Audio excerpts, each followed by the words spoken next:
Let me tell you what I think should be the biggest story nonstop on cable news, on the front page of every newspaper, but noticeably it's not. This was Donald Trump's speech on Tuesday in Miami. Here's what he said. Let's play this clip. But when people who love our country protest on January 6th in Washington, they become hostages, unfairly imprisoned for long periods of time. But fortunately, the Supreme Court has just ruled, and they should be out soon.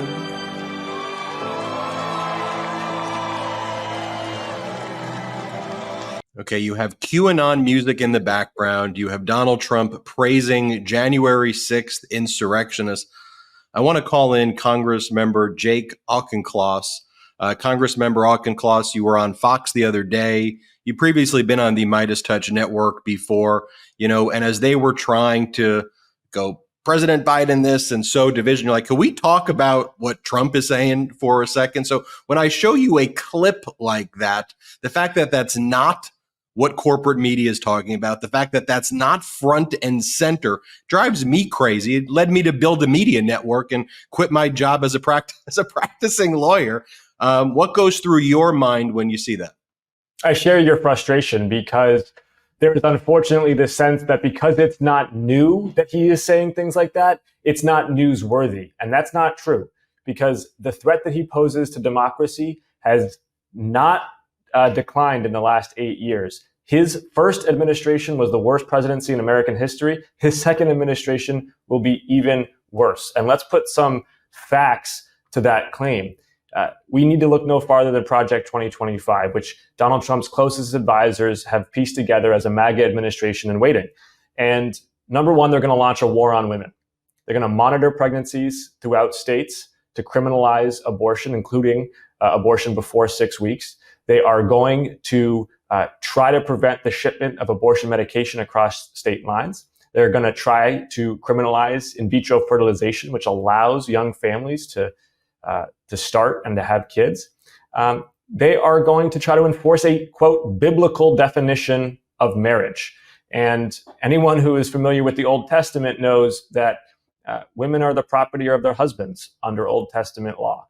And that is a deeply dark harbinger for how a Trump administration would treat the rights of women.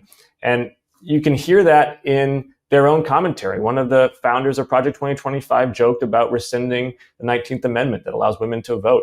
I don't think that's a joke. When I hear from the American people, and I have an interesting vantage point here running this network where there are liberals, progressives, mainstream conservatives, mainstream Republicans, not MAGA, independents, they get that. And what they're confused with and why they come to the MeidasTouch network is, why isn't that what's being talked about on corporate media? And why is there this kind of blatant kind of ageism, this constant focus on the debate? We're 2 weeks into this now, when the American people want to hear about the issues so they can know if they're going to live and if these policies are going to result in, like, quite literally life or death. Like, why do you think, though? I mean, one, are you hearing that from your constituents? And two, why do you think that there is this incongruity between, like, what the people are asking for and what they're being dished? Well, to be candid, what I'm hearing from my constituents is deep concern about the president's acuity. And I don't think it's necessarily ageist to ask probing questions about the president and fitness for office. I do think that's an important journalistic service. I also think it's an important journalistic service, though, to make plain and to delineate clearly what another presidential candidate is offering to do. So the last time that Donald Trump said he would not respect the results of an election, police officers died in the line of duty, and he aided and abetted an insurrection. He's saying it again on the debate stage, refused to accept the results of this upcoming election. Who in their right mind thinks that we will not have a repeat of January 6th if he yet again tells his base that it was stolen from him, which of course he will, because it's a grievance-fueled narrative that drives his campaigns. And so that needs to be I think, day in, day out, brought home to voters that we are looking at further instability. I saw this recent report from Northeastern University, near your district, and the study found that the report found that Biden held on to 94% of the people who said they would support him before the debate. For Trump, 86% of the people who said they would support him before the debate said they would do so after the debate. And I think, to your point, people could recognize, we could say, wow, that was a pretty bad debate performance by President Biden. We could also say, yeah, but he was like saying things that sound like democracy in America. And Donald Trump was saying the exact opposite, like this. Here's what Donald Trump said when he was in Miami. And this is what he said about his knowledge of NATO. Here, play this clip. I didn't even know what the hell NATO was too much before, but it didn't take me long to figure it out, like about 2 minutes. I mean, you have an incredible background, Harvard undergrad, MIT Business School. You then served in our military. You served combat operations abroad in Afghanistan and elsewhere. So when you hear somebody say things like that, both as a member of Congress and as a veteran, what goes through your mind? It's a dangerous fusion of ignorance and arrogance. And it was put on full display in 2018 in Helsinki when he came to a summit with Vladimir Putin and prostrated himself before that dictator in the Kremlin and threw his own intelligence agencies, his own military under the bus to try to earn the respect of this autocrat. And it was a performance that was so embarrassing to the United States that two previous Republican nominees for president, Mitt Romney and John McCain, publicly criticized him for it. Now, that was before Russia invaded Ukraine. Imagine how he would have behaved in February of 2022 when those tanks rolled across the border. He would have been on the phone with Vladimir Putin, negotiating a deal that would have handed the keys over to the liberal rules-based international order. And NATO would have been much weaker now than it currently is, when it's at its strongest that it's ever been. And that really is the split screen between these two different presidents. One president has been a ferocious fighter for freedom and democracy the world over, not just in Ukraine, but in the Middle East and across the Taiwan Strait and in the South China Sea. And the other president really, frankly, cares more about what dictators think of him than he does about what is in the best interest of the American public. I always talk about character a lot here too, which to me shouldn't be a part of any political party, and I just think character in a leader is one of the most important things. So when I see that Donald Trump going out to, he does these speeches in churches and he starts cursing and leading kids in curses and saying just BS, but saying the words and leading these chants in church places of worship or non-play. I'm like, what in the world is going on?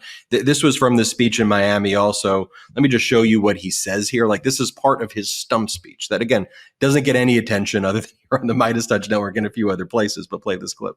That's supposed to be a little bit Democrat territory, but we're leading in Nevada, and a waitress came over, beautiful waitress, and I never like talking about physics because she's beautiful inside, because you never talk about a person's look, ever. You never mention it. The other day, I got very angry. Some man called Chris Christie fat. And I said, sir, and then he said he was a pig. I said, sir, Chris Christie is not a fat pig. Please remember that. He is not a fat pig. Please take it back. And the guy's looking at me like, really? No, we have to defend people. You can't call people fat. So I said about 9 times, he is not a fat pig. How important to you is character? How important do you think in the American people is character in this election? Ultimately, I think it's what promises the margin of victory. The best candidate to defeat Donald Trump is Donald Trump himself, because he is historically unpopular. In 2016, yes, when he won the Electoral College but lost the popular vote. And then in 2018, 2020, 2022, whenever Donald Trump or Donald Trump's character and leadership have been on the ballot, Americans have resoundingly said, no, we don't want more of this. Americans do recognize that his lawlessness is an affront to our respect for law and order, that his bankrupt character is an affront to our nation's innate sense of decency, and they want an alternative. And ultimately, Democrats have got to draw a strong and sharp contrast that resonates not just with our base, who are critical, but also with those Haley voters in the heartland, that we are going to offer an alternative that they can subscribe to. So what is your kind of closing message, if you will, as we kind of head into deeper in the summer? The Republican National Convention's about to start. It's being sponsored by the Heritage Foundation, who authors Project 2025. What's your message to kind of the Democratic Party right now, where there seems to certainly not be unity like there was before? Well, first of all, that we are unified in the imperative to defeat a second MAGA administration in Project 2025, which would portend a war on women, which would bring a mob boss mentality back to the Oval Office, and that would herald cuts to public education and to Medicare and Social Security. We now need to go out there and win the confidence of the American public that we will be the party of the rule of law. The Republican Party likes to claim that mantle, but they're trying to defund the FBI. They are trying to surge machine guns onto our streets and in our schools.